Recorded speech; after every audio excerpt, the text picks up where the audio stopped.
Donc je vais faire une petite vidéo aujourd'hui parce que j'ai trouvé un article intéressant dans La Décroissance. Alors La Décroissance, c'est un journal français qu'on trouve en kiosque un peu partout et qui vaut ce qu'il vaut. Il y a parfois des bons articles, parfois des trucs un peu sectaires, un peu, disons, prêchi-prêcha, mais parfois il y a quelques perles.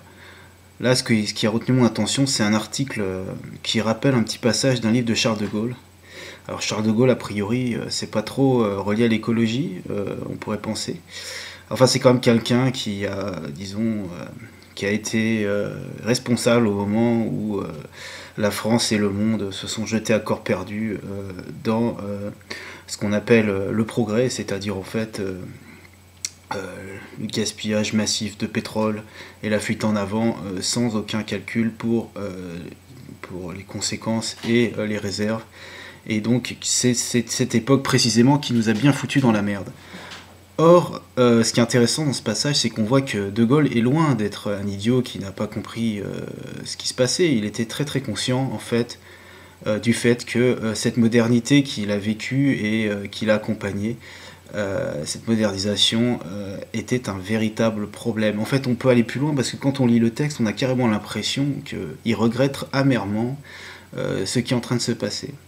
Alors voilà ce qu'il écrit, je vais lire et je pense que c'est à faire circuler. Par rapport à l'existence individualiste de ruraux, d'artisans, de commerçants, de rentiers, qui depuis tant de siècles avaient été celle de nos pères, les Français, aujourd'hui se voient contraints, non sans quelque peine, à une vie mécanisée et agglomérée. Aux usines, ateliers, chantiers, magasins, le travail exige des gestes uniformément réglés. Dans d'immuables engrenages, avec les mêmes compagnons. Point d'imprévu dans les bureaux où l'on ne change ni le sujet, ni de voisin, suivant les lignes sans fantaisie d'un plan ou les schémas d'un ordinateur. N'étaient les aléas que comportent les intempéries, l'agriculture n'est plus que la mise en œuvre d'un appareillage automatique et motorisé en vue de la production étroitement normalisé. Quant au commerce, il s'installe en marché type, rayon de série, publicité autoritaire. Le logement de chacun est une alvéole quelconque dans un ensemble indifférent. C'est une foule grise et anonyme que déplacent les transports en commun et nul ne roule ou ne marche sur une route ou dans une rue sans s'y trouver encastré dans des fils et commandé par des signaux. Les loisirs même sont à présent collectifs et réglementés. Repas rationnellement distribués dans des cantines, acclamations à l'unisson dans les enceintes des stades sportifs, congés qui se passent sur des sites encombrés parmi des visiteurs campeurs baigneurs alignés.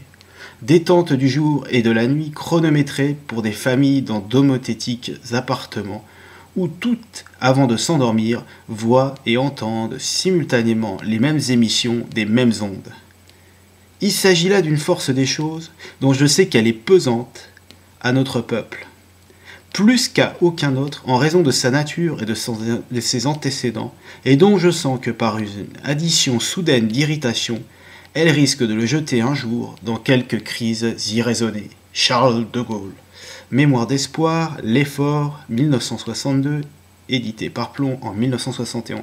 Alors quand on lit ça, on s'aperçoit que De Gaulle est tout à fait conscient qu'il est en train d'assister et de participer à la création d'une vie complètement merdique, c'est-à-dire une vie de machine, une vie sans aucune fantaisie, sans aucune intelligence, sans aucune imagination, c'est-à-dire qu'on est en train de faire des hommes des machines, et donc De Gaulle dit très clairement que cela se terminera très mal, parce que ça n'a aucun avenir, et que tout cela se terminera dans la violence.